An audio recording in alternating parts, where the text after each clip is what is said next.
Right, this morning's job is to start on the mortar on the wall. So this west facing gable end is all being repointed with cement mortar, which is not ideal for a natural stone wall.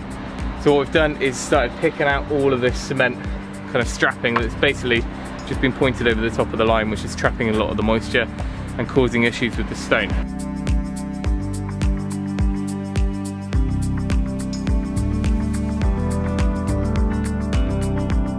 So what I'm thinking is we can go down to the scaffold level, and we'll do that now, and then perhaps leave it until spring when the weather's a little bit better, and then I'll use the tower scaffolding to do the section below. There's quite a lot to do down there, but we're not really going to have a chance to get up here again, thankfully.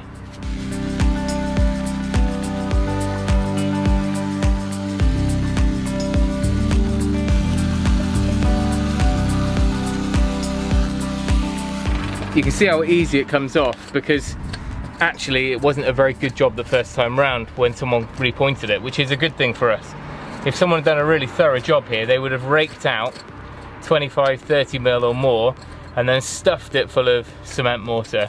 We'd be really struggling if that was the case, whereas a lot of the time it's just buttered over the top of the lime, so it actually doesn't hold very well at all. And if we look over the wall, much of this you can just pry out with your fingers.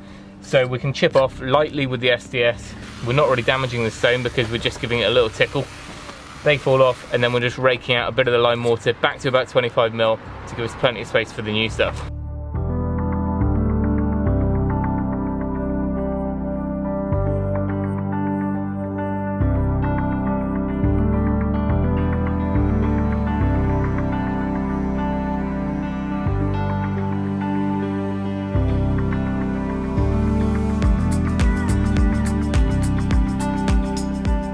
So I managed to find somewhere fairly local, just down in Somerset, where they make up lime mortars, and a lot of them match our local area. So this one in particular is a white lias mix called W20, and it's going to match what we've got here, which is a fairly light mortar mix, but it's also got black flecks in. And those black flecks are bits from the coal mines around here, whether it's coal itself or slag or something like that, which helps in how it hardens. It's called a pozzolin, I think. So this has been replaced by something very similar in colour. I think it's an ash of some sort. We're about 25 mil, maybe a little bit more in depth, and we've brushed out those joins. Now I'm going to wet it all down. It's not going to be overly hot because it's November, and fortunately the wind isn't too strong. I think if you get too much wind, that can dry it out too quick as well, but we can put some sheets up if we need to. Right, the main priority today is just get a feel for working with the lime and see how far one bag goes. Lime mortar like this is just made up, ready, the ratios are ready, and it's just in a bag. All we really need to do is just knock it up, and by that just mix it until we've got it the consistency we want. We don't want to be adding too much, if any, water to this. Alright, we'll take a look at it close up before we mix it. So you can see, I mean, it's a similar colour now to the dampened lime behind me, and you can make out in there those bits of black and a few bits of the sort of lias colour, which hopefully should tie into this. So he did tell me that it's going to feel almost like it's gone off in the bag, especially because we've got that black, the black sort of ash or pozzolin or whatever it is in there. It's not going to stay super soft in the bag, but as soon as we start beating it up, it's going to go soft again without adding water. That was key. Do not add water. So we probably need to go and find a better bucket, but for now we'll just do a little batch, just see what happens.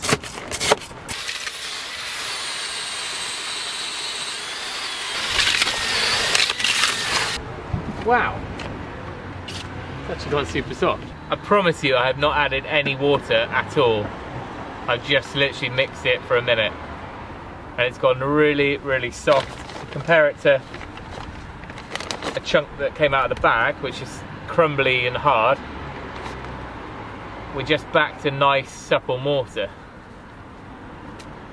Cool. So I was intending to use a pointing trowel, but after speaking to Joe, he mentioned these little spatulas, and he said this is the way to go, probably because we're going to be more precise with it and not get it on the face of the stone. But apart from that, I think we're ready to go. Like I say, this is just a really short-term temporary setup. I will be better better prepared for the next time round. Gloves, it's not good stuff, and I probably need to have some proper waterproof gloves all the way around, or get some marigolds on.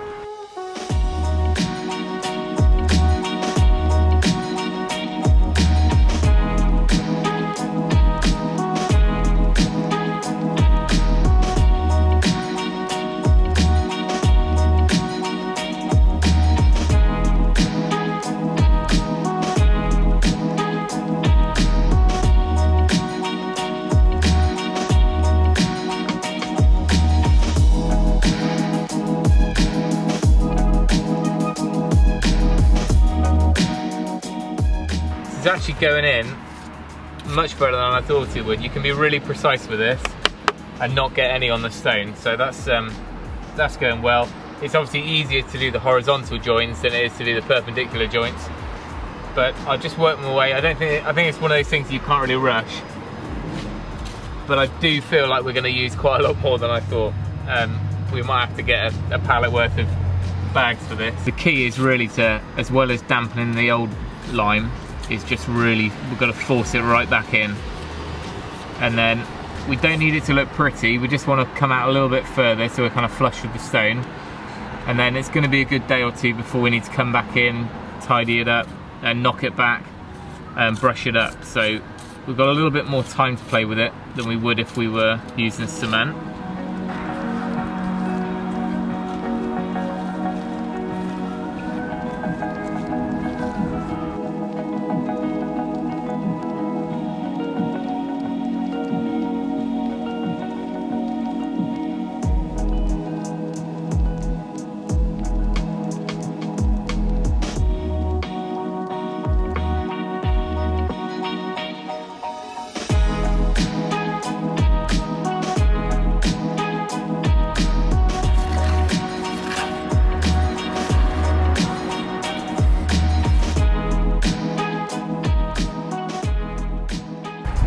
Right, it's going pretty well so far. I haven't quite worked out exactly how far we've got, but at some point we will need to do that so I can order the new stuff. But it's going in really nicely. It actually becomes quite sticky the more you mix it, so it doesn't really fall out like some mortars if you let it go too dry. Already the first bit we put in about an hour and a half ago is firming up nicely. So it might be that we get around to brushing it today, if not tomorrow. It's been a little bit more awkward because we've got all of the barge board and the trim to get into. When we get further this way it should be a bit easier.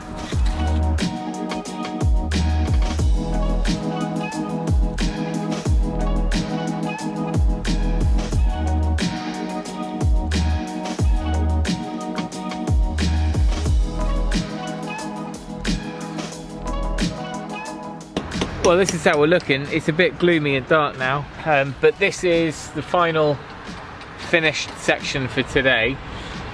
By tomorrow this will have firmed up enough to start brushing it back, really getting it nice and firmed up and cleaned up.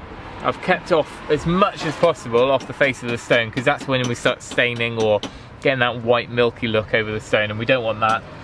These are a little bit more forgiving than if you were doing it on red brick. Yeah, from first look it looks a little bit cement coloured, but actually by the time that this dries back it'll be much more this sort of white or lighter cream flecked colour. So we'll start seeing a little bit more of the aggregate and the bits and pieces that are in the mortar when we start brushing it back. I now need to measure up this triangle that I've done and work out, that's basically one bag is done, I'm guessing 2 square meters, maybe a little bit less. Now we need to approximate how much we need to order tonight, and then we can get this whole section done. Right, I can't find my my old churn brush, so I've got a fairly stiff brush, but hopefully this will just give us an idea of how it's going to finish up.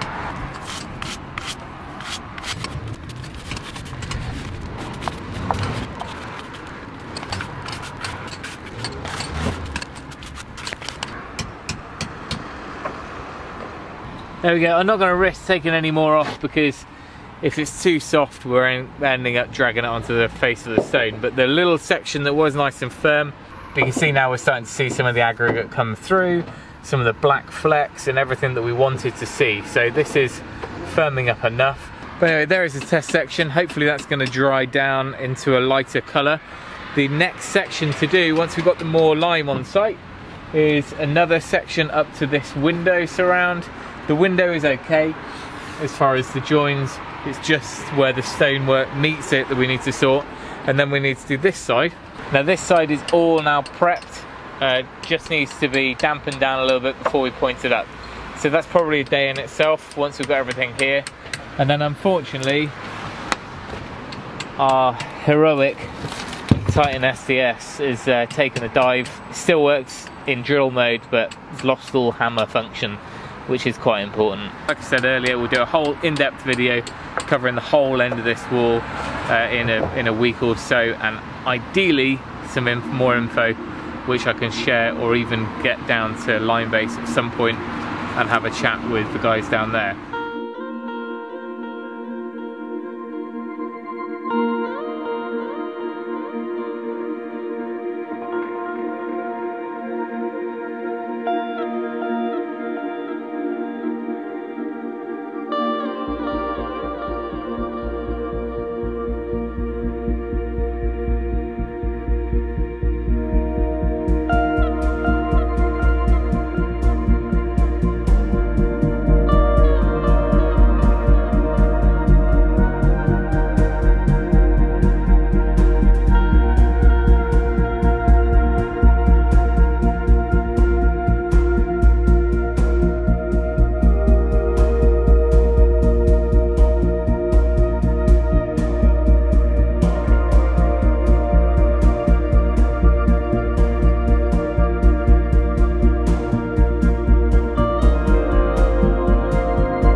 For now, our wall is one step closer to being back how it should be, which is lime, breathable, and how it was built. Any of the tools and gear I use, I will stick down in the description, especially this little gem, which was just perfect for pointing up the wall. But that will be down in the description, along with a link to our Christmas goodies, some of the gifts and products we have now got on our website. But thank you for watching, and remember, if you can, do it yourself, and we'll see you next time.